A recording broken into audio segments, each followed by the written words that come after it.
नमस्कार दोस्तों। आज मैं आपको सुनाऊंगा लड़की ने जब अपने नाना को कूड़े के ढेर से खाना उठाकर खाते देखा तो लड़की ने अपने मामा मामी को सिखाया सबक। दिया कक्षा 9 में पढ़ती थी। गर्मी की छुट्टी चल रही थी। एक दिन दिया अपनी मम्मी से बोली, मम्मी मेरे एग्ज़ाम ख़त्म हो गए हैं, क्या मैं नाना के यहाँ घूमाऊँ? जब से नानी ख़त्म हुई हैं हम गए भी नहीं हैं। मम्मी गुस्से में बोली, नहीं, मैं तुझे अकेले नहीं जाने दूंगी। और वैसे भी अचानक तुझे आज नाना की याद कैसे आ गई? दिया अपनी मम्मी से बोली, मम्मी मैं अब बड़ी हो गई हूँ, जाने भी दो ना। कल रात नाना मेरे सपने में आए थे, इसलिए अचानक आज उनकी याद आ गई। प्लीज़ मम्मी जाने दो ना। मम्मी ने कहा, जब से तेरी मामी आई है मेरे कदम तो नहीं पड़ते उस घर में। अगर एक दो दिन के लिए जाते हैं तब भी मुंह फुलाए रहती है, ना हंसेगी और ना बोलेगी। ऊपर से खाने पीने की चीज़ें भी छुपा कर रख देती है। पता नहीं किस मिजाज की औरत है। हमें देखकर तो उसका एक बाल्टी खून जल जाता है। दिया बोली, मम्मी मुझे तो कुछ नहीं कहती, आपको ही ऐसा लगता है उनके बारे में। लेकिन मम्मी प्लीज़ मुझे जाने दो, इस बहाने मैं नाना जी से भी मिल लूँगी। माँ उदास होकर बोली, पता नहीं दुनिया की ये कैसी रीत है कि अपने माँ बाप को ही छोड़ना पड़ता है। पता नहीं किस हाल में होंगे मेरे बापूजी। 1 साल से उनसे बात भी नहीं हुई। भैया ने तो ऐसा नाता तोड़ा है कि झूठे को भी कॉल नहीं करता। मैं कर लूँ तो बात कर लेता है, नहीं तो उसे कोई मतलब ही नहीं है। न खुद का हाल बताएगा न किसी का हाल पूछेगा। 1 साल हो गए, अब तो मेरा फ़ोन भी नहीं उठाता। कहते हुए माँ की आंखें झलक आई। मम्मी थी तो साल में एक आध चक्कर लग जाता था। अब तो माँ का सिर्फ नाम ही रह गया है। इस पर दिव्या बोली, यहीं तड़पती रहोगी, लेकिन नाना के यहाँ नहीं जा सकती। मम्मी आंसू पोंछते हुए बोली, कोई झूठे मुंह तो कहता नहीं कि आ जाओ, तो क्या बिना बुलाए चली जाऊं? दिया बोली, मुझे नहीं पता कि आप क्या सोचती रहती हो, मैं तो कल जा रही हूँ बस। मम्मी ने आगे कुछ कहा, मगर पापा जो इन दोनों की बातें सुन रहे थे, दिव्या से बोले, तुम जाओ अपनी तैयारी कर लो, मैं तुम्हें कल बस में बिठा दूंगा। दिव्या खुशी से चिल्लाते हुए पापा के गले लग गई। थैंक यू पापा जी। मम्मी दोनों को घूरते हुए देखकर बोली कि मैं अकेले तो तुझे नहीं भेजूंगी, दूर का रास्ता है, ऐसा कर भैया को ले जा। दिया मुस्कुराते हुए बोली, ठीक है मम्मी जी, और खुशी मनाते हुए पैकिंग करने चली गई। मम्मी का गुस्सा पापा पर फूटने ही वाला था कि तभी पापा चुपचाप वहाँ से निकल गए। अगली सुबह 6 बजे की बस थी।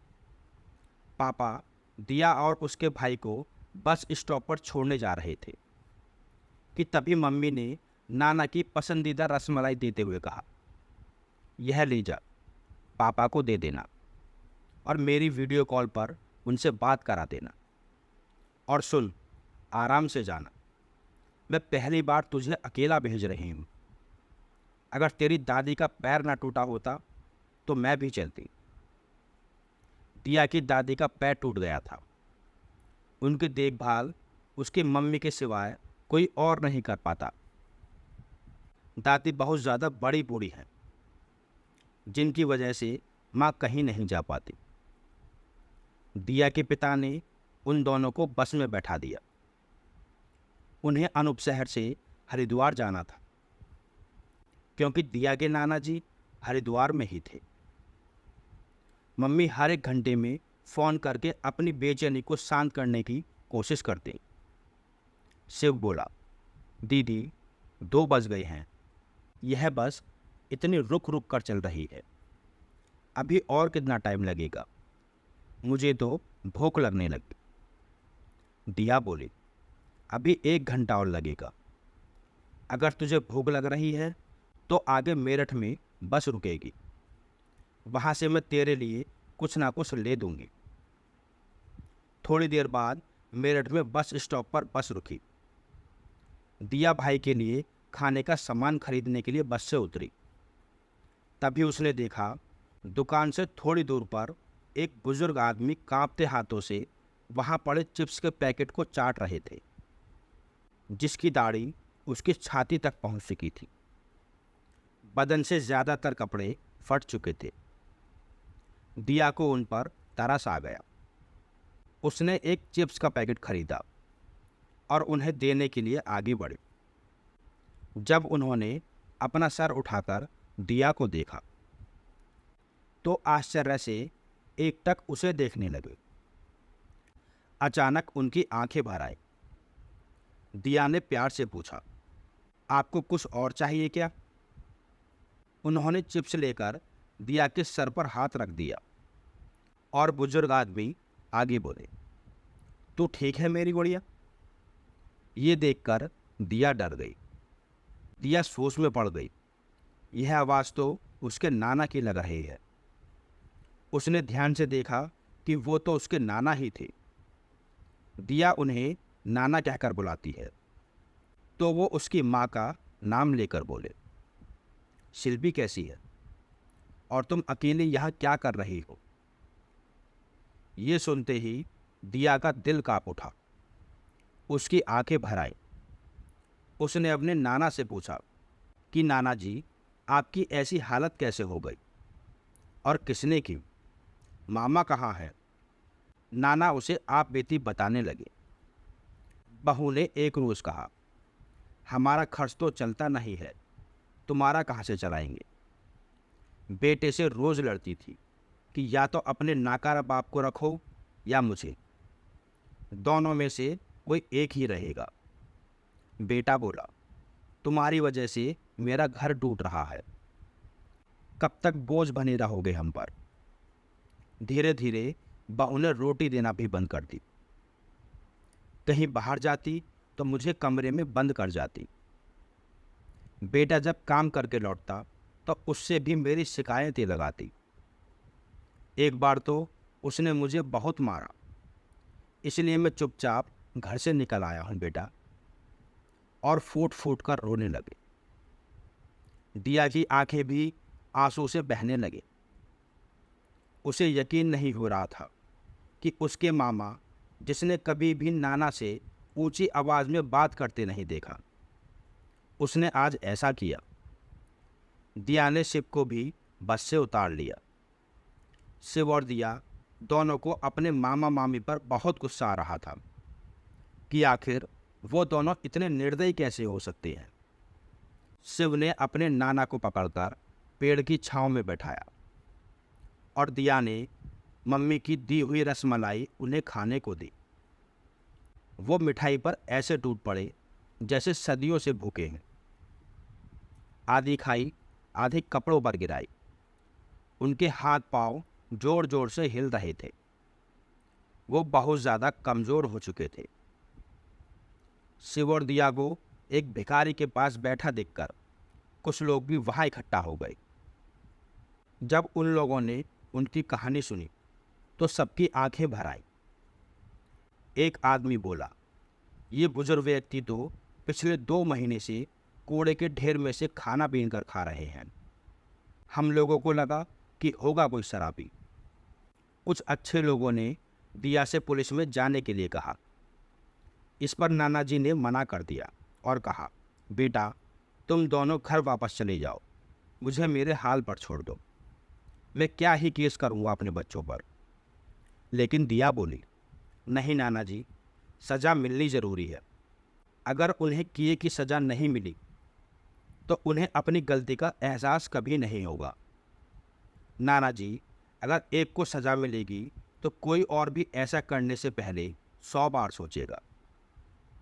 दिया अपने नाना जी को ऐसे ही मेरठ में बस द्वारा हरिद्वार पुलिस स्टेशन लेकर पहुंची।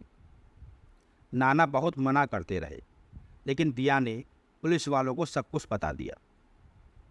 पुलिस वाले उन्हें लेकर नाना जी के घर पहुंच गए, जहां मामी अचानक से ऐसे सबको देखकर डर गई। वह छत से अपने पति को कॉल कर कर बुलाती हैं। अपने बुजुर्ग ससुर को प्रताड़ित करने के लिए पुलिस वाले उसे अरेस्ट कर लेते हैं। थोड़ी देर बाद उसका मामा भी आ जाता है, जिसे दिया बहुत सुनाती है। कहती है, अरे मामा, आप वही इंसान हो जिसके लिए नाना ने क्या कुछ नहीं किया। नाना नानी आप पर कितना घमंड करते थे, यहाँ तक कि अपना सब कुछ आपके नाम कर दिया, कुछ भी अपने लिए नहीं रखा। आप कैसे भूल गई इनके एहसानों को, जिनकी वजह से आज आप सर उठाकर जी पा रहे हो। जब आप सर से पांव तक कर्ज में डूब गए थे, तब नाना जी ने ही अपनी ज़मीन बेचकर आपको बचाया, और आपने इन पर हाथ उठाया, जिसके आपको पांव छूने चाहिए। शर्म आ रही है आज मुझे कि आप जैसा घटिया इंसान मेरा मामा है। पुलिस वाले उसे ले गए। दोनों गिड़गिड़ाते रहे। शिव ने नाना को नहलाया और सांप से कपड़े पहनाए, लेकिन नाना ने कहा उन्हें पुलिस स्टेशन जाना है। दिया और शिव उन्हें पुलिस स्टेशन लेकर गए। वहाँ देखा तो पुलिस वालों ने मामा मामी की खूब पिटाई की, जिसे देखकर नाना का दिल पसीज गया। वो इंस्पेक्टर से बोले, साहब इन्हें छोड़ दे, मैं अपनी कंप्लेंट वापस लेता हूँ। पुलिस वाले बोले, कसूर इनका नहीं है कि ये लोग तुम बुजुर्गों पर अत्याचार करते हैं, कसूर तुम लोगों का है कि ये तुम अत्याचार सहते हो। ऐसे नालायक बच्चों के खिलाफ कार्रवाई नहीं करोगे तो इन जैसे को सबक कैसे मिलेगा। एक मछली पूरे तालाब को गंदा कर देती है, वैसे ही इन जैसे कुछ बच्चे समाज को गंदा करते हैं। अरे आपको तो शुक्रिया कहना चाहिए इस बच्ची का, जिसने इतनी हिम्मत दिखाई, नहीं तो आपको कभी भी इंसाफ नहीं मिलता।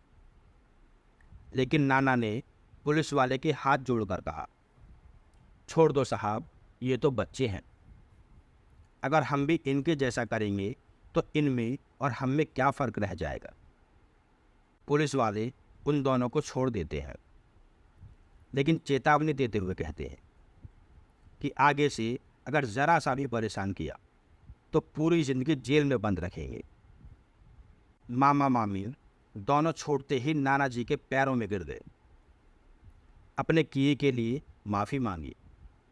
नाना ने उनसे कोई बात नहीं की, लेकिन दिया ने ज़रूर पूछा कि आपको नाना से क्या परेशानी थी, कि उन्हें क्यों परेशान किया। उन दोनों के पास कहने के लिए कुछ भी नहीं था, इसलिए चुपचाप अपना मुंह नीचे करके घर के लिए चल दियो। दिया अपने नाना के साथ उनके घर पहुंची। मम्मी से वीडियो कॉल पर बात कराई। उन्हें कुछ नहीं बताया, क्योंकि उसकी माँ दिल की मरीज थी। फिर नाना को अपने साथ लेकर अपने घर आ गई। उसकी माँ अचानक से अपने पिता को देखकर गले लगाकर रोने लगी। उनके लिए ढेरों पकवान बनाए और खिलाए। दोस्तों, आपको यह कहानी कैसी लगी हमें कमेंट करके ज़रूर बताएं, और हमारे चैनल मायरा वॉइस को सब्सक्राइब ज़रूर करें। आपका बहुत बहुत धन्यवाद।